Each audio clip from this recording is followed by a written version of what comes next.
Welcome to VPG's Virtual Water Cooler Chat podcast, a platform that features professionals across a variety of industries and promotes growth mindset principles with a central pillar of championing the achievements of women. Our conversations explore a wide spectrum of backgrounds, experiences, and perspectives, creating a vibrant mosaic that enriches our collective understanding and strengthens our commitment to growth and empowerment. Today, Eli Chan, a third-year undergraduate biology student at the University of Santa Barbara, and VPG founder Ashley Chung are both speaking with Stephen No. By day, Stephen is a technology lawyer at Rivian, a law professor at the University of British Columbia, and a guest lecturer at UC Berkeley. But he also spends some of his time as the host of Two Dads, One Car, a leading podcast that discusses modern fatherhood and the unspoken truths about parenting. Named one of Canada's top 25 most influential lawyers by Canadian Lawyer magazine, Stephen serves on the board of governors for the National Asian Pacific American Bar Association, representing over 80,000 legal professionals across North America. He is also the recipient of the BC Medal of Good Citizenship in recognition for his advocacy work against anti-Asian hate crimes during the pandemic. Let's get started.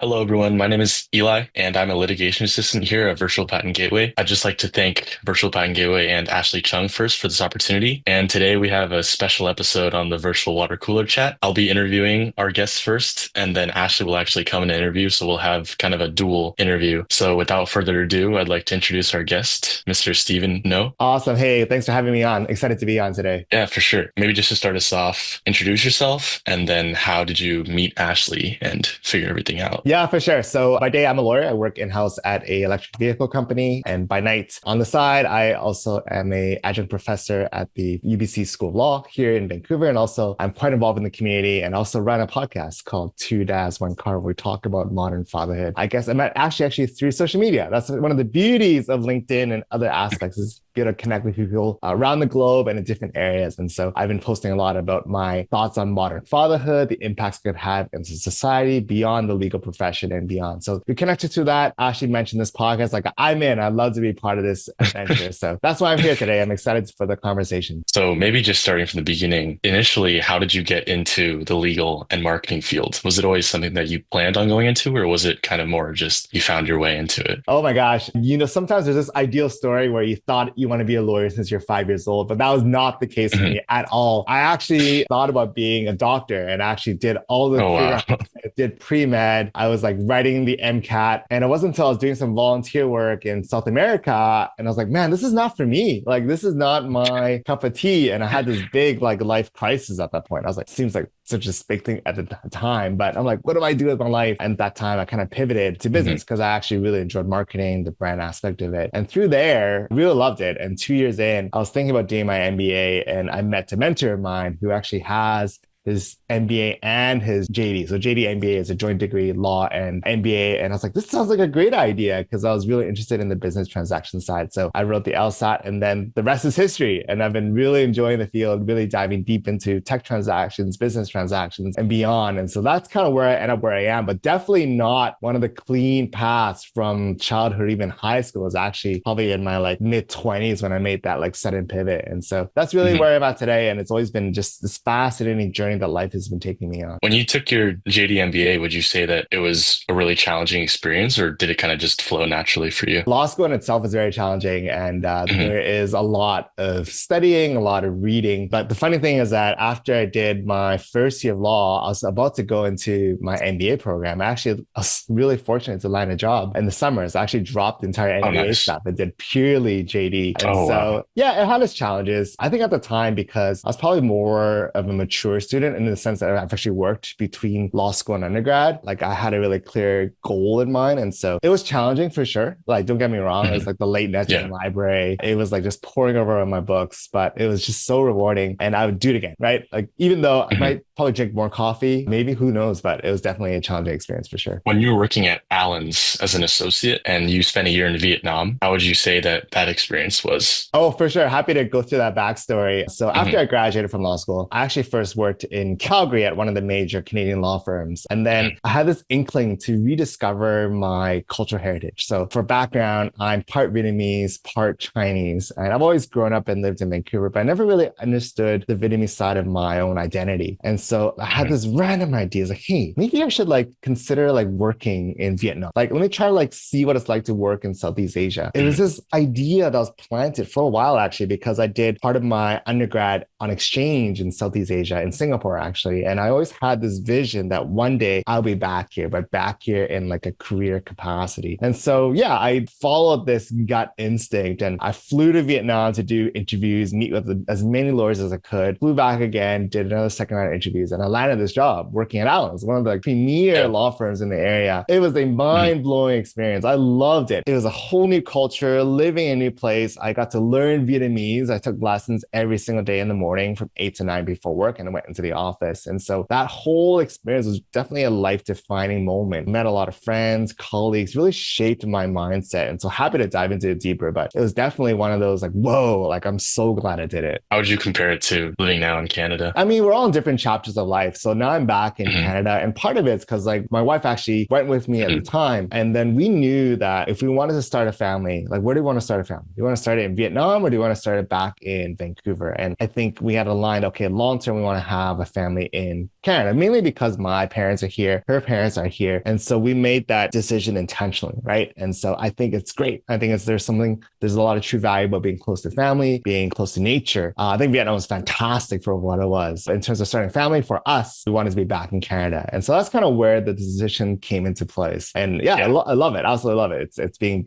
more involved in the community here locally and beyond. Well, I'd love to speak more about your cultural background and how it's influenced some of your passions. And maybe we can talk about how you're the founder of the Federation of Asian Canadian Lawyers Western and advocate for reporting hate crimes against racialized minorities. Could you maybe talk about what inspired this and the great work that you've been doing in this field? No, thank you so much for the question and the opportunity to chat about it. Definitely in law school, it was a little jarring in the sense where I grew up in Vancouver. It's very Asian Canadian dominant, right? My high school was probably 90% Asian. My undergrad at UBC, there were quite a few people who looked like myself. But the moment I went into law school, it was a completely different environment. You know, I had friends on both my sides. The friend next to me, his dad was a judge. And he had a job lined up already on the first day of school. I'm like, what is going on here? And the other friend on my left, his dad was a partner in one of these big firms that I didn't even know what he was talking about at the time. And so that first day, I felt so lost. I'm like, wow, like, do I even belong here? Like, definitely had that like, whoa moment. Fortunately, a month into my time, I was part of the Federation of Asian Canadian Lawyers in Ontario, right? Because I was actually doing law school over in Ontario. And I just was so inspired by the people I was chatting with and learned, had mentors, guidance all throughout. And so, you know, when I knew I was going to be working full-time in Calgary, Alberta, I knew there wasn't a faculty acronym. I knew there wasn't like a faculty chapter in Alberta. So I'm like, hey, why don't I just start it? And so that's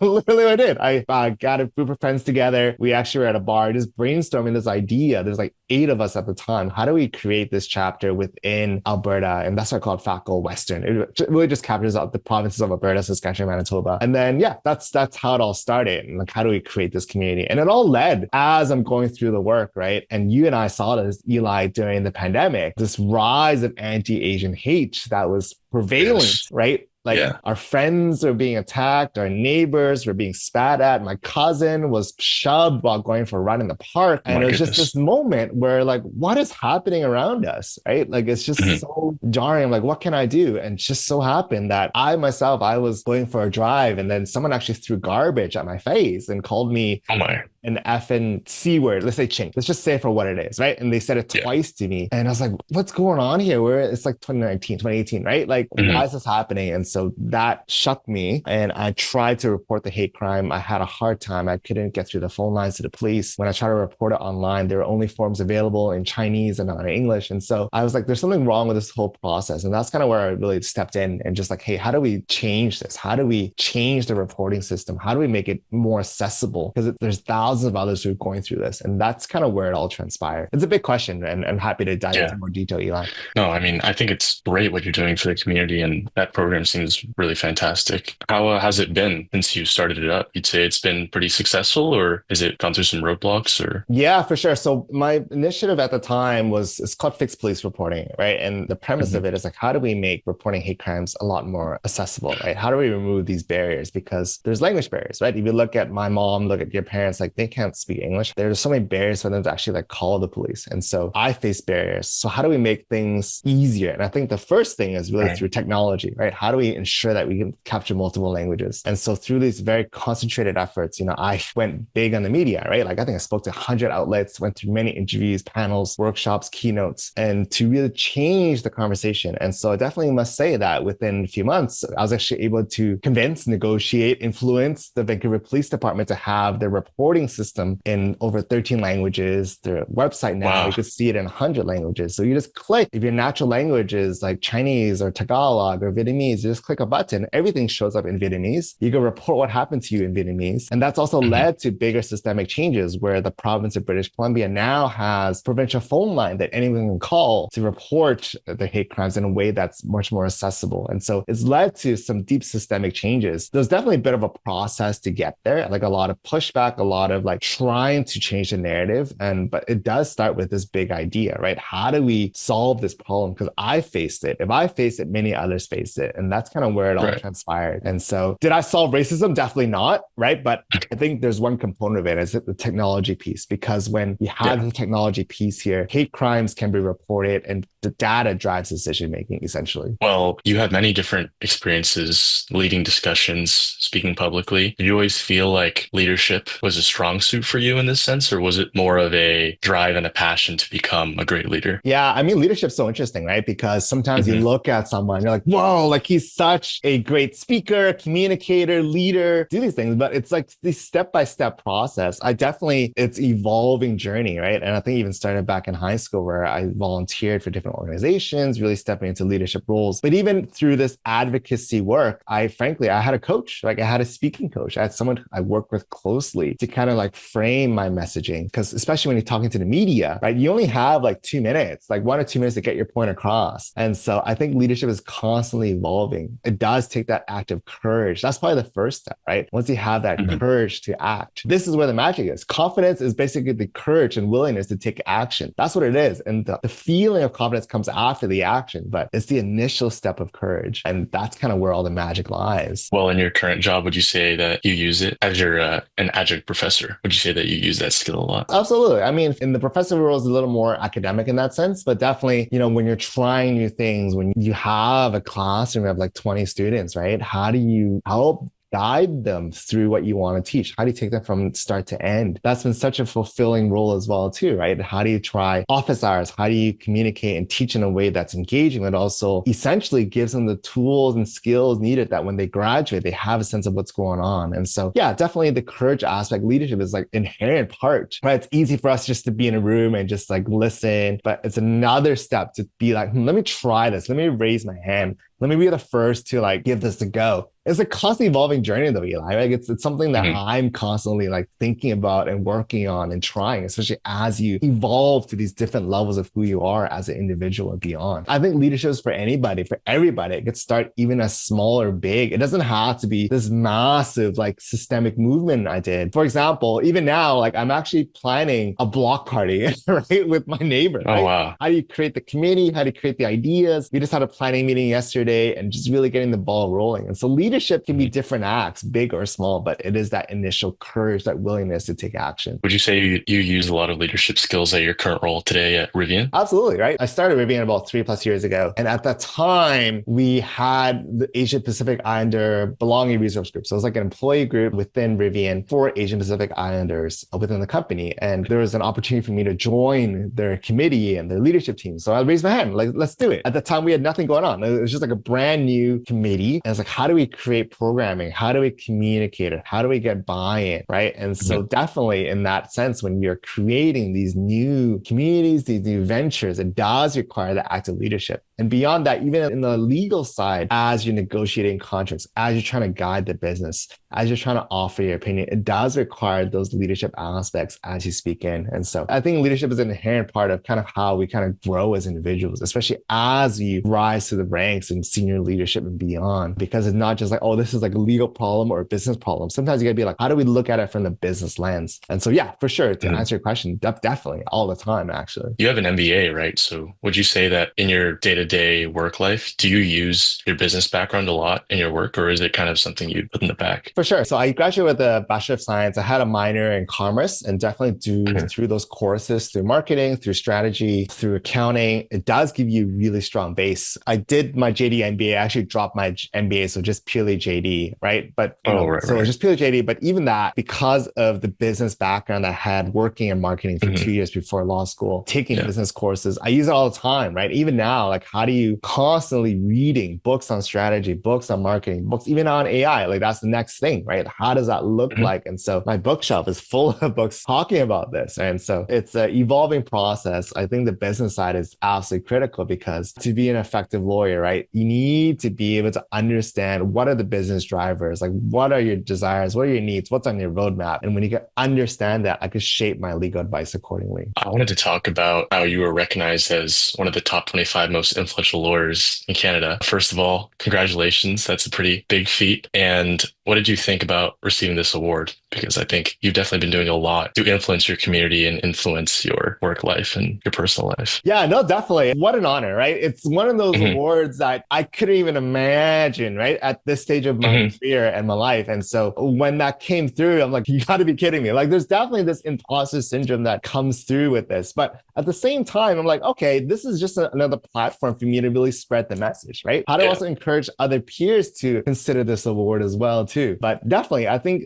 part of being quote unquote influential is actually this initial courage to take an action. And I think there's no fixed pie. I think anyone can step into the spotlight and help in the way that they feel comfortable. It's much gratitude for those who voted, those who nominated, but a lot of it stems from like the work I was doing with anti-Asian hate, reporting hate crimes, with FACL in Western, also FACL in BC, and even beyond. And so much of it is also good reminders to follow that intuition a little bit, right? What are the problems that you see and how can I act towards it? And so it's been definitely one of those like, whoa, all right, let's go, right? Let's see how can we leverage this platform to kind of drive even greater change because our lives are finite, right? It's like, sure, life is short and long. We don't know how long we live for, but we know that there's a start, there's an end, right? And so during this time that we have, how do we like really play bigger, right? How do we leverage this? How do we use this time that we have to do things that drive energy to us and to others? And so, yes, it is a title. Yes, it's an award of some sort, but there's something beyond that. And how do I leverage that platform to kind of do even bigger things to help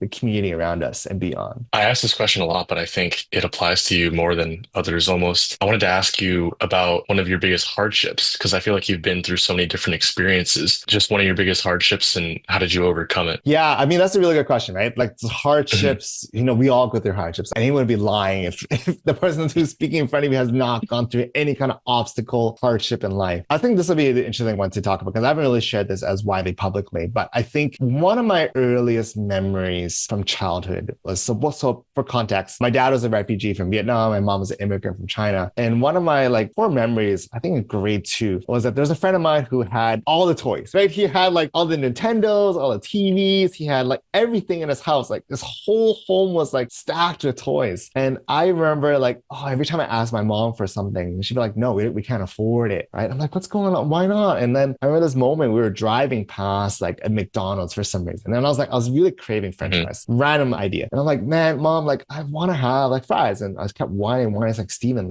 we just can't afford it. And it was that moment I realized, okay, I think she wants to give, she wants to help. But, we were faced with economic hardships as a family, right? And they can only afford to put me through school, through education. Parents put me through a lot of tutoring, from piano lessons, all beyond that. Anything education, they were there. But that really kind of shaped my perspective in that, okay, quote unquote, the moment I quote unquote successful and I'm able to make it, right? I also want to give back to others because during that period when my parents were new to Canada, they had a lot of support from the community. We had food bank donations. I had toys given to me as a child during Christmas, and it just gave me so much joy. And so that's kind of what drives this community work, because I know there's many other families out there who might be new immigrants, who might be new to this country, who may be going through their own economic hardships. And so what can I do as an individual to support, whether it's through time, whether it's through mentorship, whether it's through scholarships, all that aspect. And that's kind of where this all stems from. And so, I think it's a common story for many, but I think one thing to think about for hardships, that's the one memory to think about when you ask that question. And that's great. And I think you've been doing a great job in your community, and you've been doing a lot to help your community. Thank you. Appreciate that. Yeah, for sure. Maybe a similar question. In your current life today, if you could give your younger self some advice, what advice would you give your younger self? Oh, I think it'd probably be something similar to what you just said. I think the first advice I give yourself is to have faith. And I mean by faith, the word faith carries a strong religious connotation. And in some sense, people have been shying away from this word faith. But when I mean faith, it's really like have faith in your abilities, have faith in you, have faith that things will work out. Because there's many times like throughout young to now, I'm like, oh, like I didn't get into the school I wanted to get into, like, oh, my life is over or whatever. Like maybe it wasn't that dramatic. But there's moments when I'm like, oh, I don't know about this, or I got rejected from somewhere. But like sometimes having faith that what you're doing will lead to something you can't even imagine. Could I even imagine I'm working at an electric vehicle company now and working on AI autonomy, these areas? Like you can't even imagine that. Electric vehicle companies were not even in existence like 10 years ago, right? And so it's like that notion of faith. I know we're hesitant to lean into that, but like having faith in you, having faith in yourself, having faith in what you're doing now will lead to these outcomes that you can't even imagine, right? You can't even imagine. Even this Two Dads, One Car podcast I started 4 years ago, I can't even imagine where it is right now, right? It's like reaching thousands and thousands of people that I couldn't even,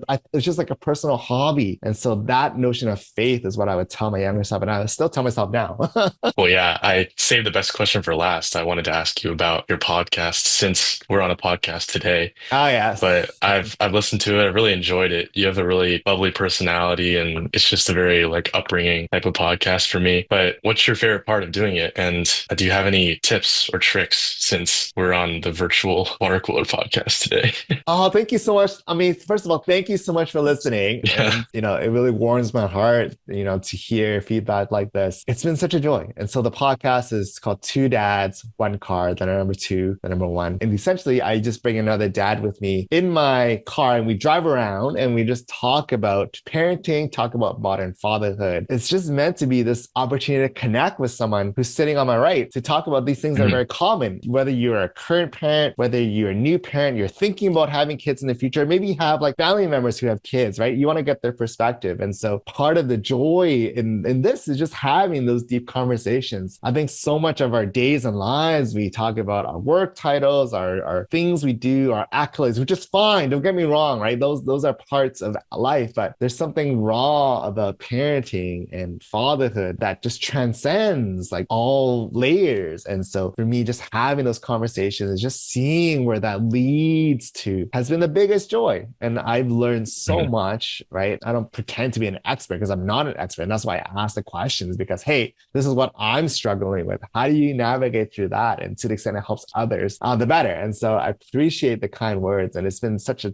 fun, joy thing to kind of take on. That's awesome. I just want to say thank you so much, Stephen. Finished with all my questions now, but I just want to say it was really great to ask you questions and get to hear your story. No, absolutely. Thank you, right? Thank you for waking up early at 7 in the morning to jump on. No problem. This might be the earliest podcast recording you've done as the last podcast of the season. So I commend you for being up early with me. I just start early because as a parent, the days can zoom by once the kids are up. So this is ideal time for me. I think I'll hand it off to Ashley then. Hey, Ashley. So it is my turn now. Love it. This is great. Oh, wow. I really enjoyed listening to the conversation. Thank you for letting me eavesdrop. I have a couple of comments and a couple of questions. Love it. Thank you so much for being here. And the very first comment that I want to basically talk about is the hate crime. And one of the things that I want to share is that during the very first season of Virtual Water Cooler Chat, I interviewed Jennifer Wu, who is pretty famous in NAPABA, which you are also quite famous in NAPABA. You're on the board, right? I am, Yeah, I am. Okay. So Jennifer Wolf, who is like in New York, she's an IP attorney, and she had done a lot of similar work that you have done. And there was, I think in January 2022, there was this Asian woman got pushed off the, I guess, subway, Michelle Go. So Jennifer was actually an attorney that sort of like helped the victim's family, and she has been doing a lot of those. So it's not unlike what you did. But one thing that I never really share publicly, since you share something publicly, I will share that too. I told Jennifer before we did the recording that there was an incident in my family that we were victims of hate crime. And one of the family member was actually assaulted when we first came to the United States. We didn't really have the language. So some of the things that you were talking about, we had people that were nice enough to help us translate at ICU, but it really stuck in my mind. And especially when you were immigrant and you didn't really know how to speak the language. And I was young then, and we had a couple of Asian professors that actually helped like the family member in terms of like doing translation. But the legal and the justice system, you are in Canada, we're in America, it's still need a lot of work to be done, especially with all the API hate crime. I just thought that it was really commendable what you're doing. So thank you. That was my comment. Second thing, I wanted to talk about your podcast. To That's One Car. I binge listen on Sunday. I did some before, but I saw the short of you and Alex Su, and he is like quite hilarious most of the time. And so I thought that this is one of the reasons why I decided to get on. I was like, oh, I can talk to Steven. I cannot, so I email you and get permission and ask Eli if I can actually crash on the podcast. So that's that. Questions I have. How has having this podcast shaped your view on giving your children freedom to make mistakes? How old is your child, or how many do you have? How do you balance with protection versus guidance? We don't really live their life. Like, I'm much older, so one of the things that I'm dealing with now is reverse parenting. So while you have like child that, don't necessarily have the power, that all they have is like the power to say no. But when you have like reverse parenting right now, for example, for me, it's like they have lived longer than I have. Well, not my dad anymore, but it's like there's this resentment of being reared by your children. So that's what I'm kind of going through. So that's one of the reasons why I wanted to kind of hear your thoughts. Yeah, I mean, you mentioned children, and I think that's one of the big drivers, right? And also, thanks for sharing your story as well, too, right? Because I'm sure we talk about anti-Asian hate and language access. A big part of it is like, how do we make the world better for our children, right? As they grow up? How do we make the world better for other children as they might be new immigrants to the US and Canada, where English may not be their first language, right? How do we create this society and place that for this generation and future generations, that when the same thing happened to your family and to myself, and they have the ability to communicate in that native language, especially in these kind of traumatic moments. And so when we talk about children, that's what I'm thinking about, right? Like, how do I create this better place for her? Can I actually shape who she is? Absolutely not. Like, she's her own little soul, her own like being. But in my capacity, what can I do to kind of like change parts of the system? And that's kind of what I think about through 2000 car, right? It's like, how do I first be a better dad? I think it's easy to be a good dad, but to be a great dad is like an extra level up, right? It's extra level intentionality. And so like, it's more like, how do I make myself better as an individual, as a human? And also in my capacity, I can't help it. I'm a lawyer, right? And I do a lot of advocacy work, as you do, right? And so, another part of this podcast platform is like, how do we advocate for changes that we're seeing, right? How do we ensure that parental leave, right, is much more like conducive to family rearing nowadays, right? How do we ensure that things like inappropriate behavior that we're seeing in the legal profession and beyond is called out appropriately, right? I'm a father of a daughter, and God forbid she decides to go to law school and becomes a lawyer. I want there to be a place where she could feel comfortable, right? That she could be in this profession and not feel like sexually harassed and impacted. And so I can't control any of that. If it happens, it happens, right? I'm just saying that. I know it sounds cruel, right? But at the same time, how do I also create this culture when people see something happening, they could be like, hey, stop, like that's not right. And when we have this ability to create this culture where silence is no longer permissible, you need to speak up, but when you see it, call it, right? That's what we can do, right? So through this platform, 2.1 yeah, we talk about modern fatherhood, we talk about parenting, but there's these advocacy issues I'm thinking about when it comes to the legal profession, when it comes to even things like technology use, even things like parental leave that we can think about. On your point about reverse parenting, that part's hard too, right? It's like this interesting cycle of life that we're in, where I think when our children come into being, they're in diapers, and when our parents are about to pass, like they're in their adult diapers. Like there's this circle of life that happens, right? I'm seeing this with my grandmother, right? I'm seeing this where, she's starting to lose her memory, she's starting to act out. It's like, whoa, I'm seeing this in action, right? The stuff that my mom is having to deal with as well. So there's this circle that we're in that starts and ends, right? And so it's just seeing that, like, wow, when we are young, we get old, we're young again. And so it's tough to be in that, what they call the sandwich generation, where you're like on both sides, but it's hard. You get it both ways. Yeah, it's hard, Ashley, right? You're definitely in a sandwich situation for sure. Yeah. So one of the things that I really like when you talk about confidence is like in terms of how you started your podcast is we all started as a hobby. And for me, it was really, I couldn't find a Toastmaster chapter that actually meet like my schedule. So I decided to start a podcast. So maybe I could just like talk to people and practice my English this way, right? And I think more importantly, it's really about connecting with people. And this is like season 3. I thank you.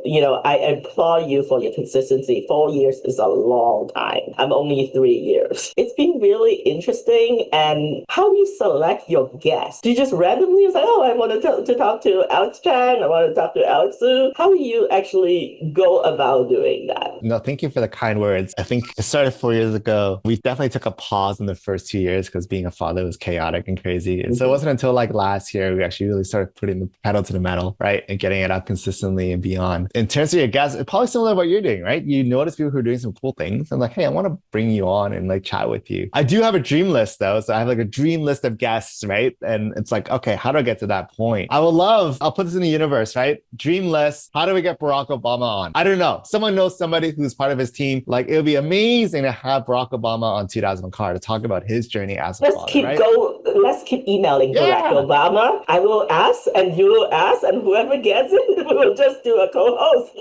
Yeah, exactly, right? It's just like, it's like there's 2 dads, a water cooler, and a car. I don't know. There's things, right? So there is like a you can also have water bottle. It is, yeah. There's like a dream list of guests that I have, right? And so one of my most excited guests that I had was Cal Newport. I've been reading his books like deeply, right? He's the author of Deep Work, author of Slow Productivity, Digital Minimalism, so many countless bestsellers, right? And so had him on the podcast last year, which is probably like, whoa, right? That was like the big, like, all right, this dream list is working. And so, yeah, part of it's dream list, part of it's like intuition, part of it just having conversations like this. I got one of my dream guests. Yes, please tell me. Seth Godin. Nice. Oh my gosh. I know. We are recording on October 24th. I've been writing him. I read most of, probably about like 70% of his book. I did not read everything. Okay. But, I read This is Marketing, This is Strategy, The Practice. Those are my 3 favorite of his. So I started writing Seth, like just randomly. Really? Just like emailing him? I just emailing him. Well, actually on LinkedIn. But he told me that he does not do LinkedIn. He only shows up as guest. Here's the thing. I get so excited about this. When I finished The Practice, reading it, I really enjoy it. And it actually helped me overcome my perfectionism. So I started publishing my books. And so I self-published 3 books because it was like, once you release out to the universe, people will come back and criticize you, right? Love it, yes. You a 4-point, rating, or you no longer get the 5 that is in your mind. After I read Seth's Practice, I released the first one, Building a Leadership Habitat. And then the second one, Collaborating in Competitive Ecosystem, all creative illustrated fiction. So we started having animals and stuff like that because I'm also using this to mentor like illustrators. Well, the first one is Korean American. The second one, she's also minority. I'm not sure exactly what she is, but she is so talented. So my most recent book is The Leadership Catalyst, Igniting Inspired Change. And we actually added human component. When I finish all this, I've been like emailing. I am very comfortable emailing people, and the more famous they are, the more questions I have. So I was like, for 3 years or so, I have not asked Seth to get on the virtual water cooler chat. And then at some point, I was like, I'm going to ask him. So I LinkedIn messaged him and I said, would you like to go on my podcast? Oh my gosh. Send me an email. So after that, he was like, I don't like Zoom. I'm just going to do Riverside or something like that. I said, I'm just kind of pitched myself. It's like, did he say yes? And he was like, schedule a time and then we'll just talk for 40 minutes. You do not need to give me questions ahead of time. We will just chat. And then I picked that particular day on October 24th because I have a lot of book launches and book signing. This is about the confidence. In the old days, when I was working at firms, I was so good at showing up for others. I did not show up for myself, people pleasing. And then when you start working for your company, well, you're an owner and you have to advocate for yourself. You have to advocate for your team. You have to advocate for everybody. And then you have no choice but showing up. And you have to be the first one to show up. So I was just like, I started doing this whole personal branding process. I'm going to have to be promoting my book. So September, October, it's going to be mostly the book promotion. On October 22nd, I'm going to do a Times Square book launch at Temple by Hilton. Oh my I'm gosh. Collaborating with other people. And I just got my whole panel and I invited my 21-year-old illustrator to join so that she could actually be exposed to other people in the community. So that's how I actually put mentorship and leadership in action. That's incredible. That is.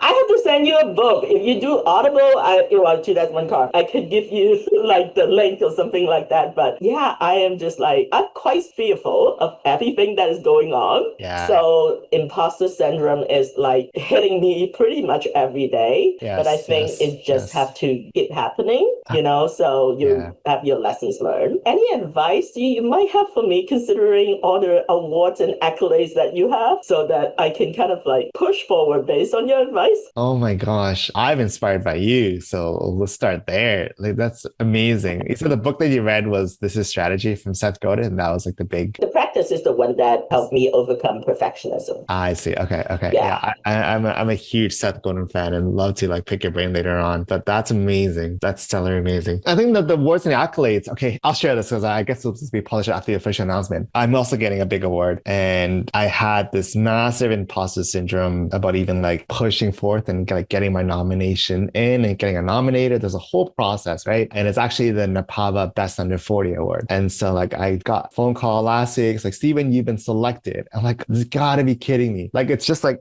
mind blowing, right? It's an award that I've been like looking at since I started the profession. But like the announcement from the call was great last week. But I think the biggest thing was just like overcome my own imposter syndrome, right? Like I thought about going for the award last year. I kind of chickened out. I was like, okay, this year, I'm 39 this year. This is like literally the last year I could like go for this award. And I had to like get my nominator ready, all the whole package. It was quite a whole process. It was like a 70-page plus package that I submitted with like almost 10 reference letters, a biography, 10-page letter statement, like excerpts and meet. It's quite a process. I think for me, I was the most proud of just even like getting over that hump, right? That was the biggest hump. Whatever happened after that, I was like, okay, it's up to the universe, right? Like whether I get or not, I don't care. But the biggest thing I have pride for is just like getting over that imposter hump. And so, yeah, I think it's going to be officially announced in like August, September, right? And then I'll get the award in November at their annual conference, which is attended by like 3,000 plus people. But yeah, that's like an example of like overcoming that, like, is it for me and just having that faith that these things will work out. And I'm so excited about your book launch. This is amazing. This is amazing. This is super stellar. I am going to send you a copy. Drop me your address and then I'll send you an autograph copy. Yes. But I honestly think that this has been amazing. I appreciate that it's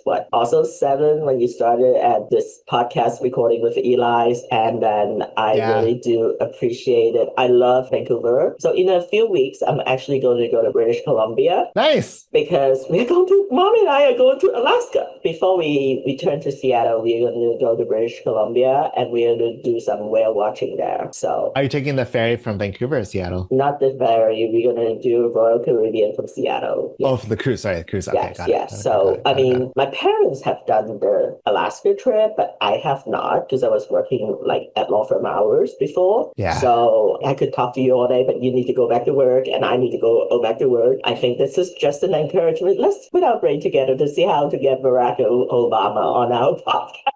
Yeah, and later I would love to reach out to Seth. So let me know if you have any ideas. I know he has two sons. I'll give you his email address. That would be great. Yeah. Yes, and we'll see. And I'll try to put a good word in too.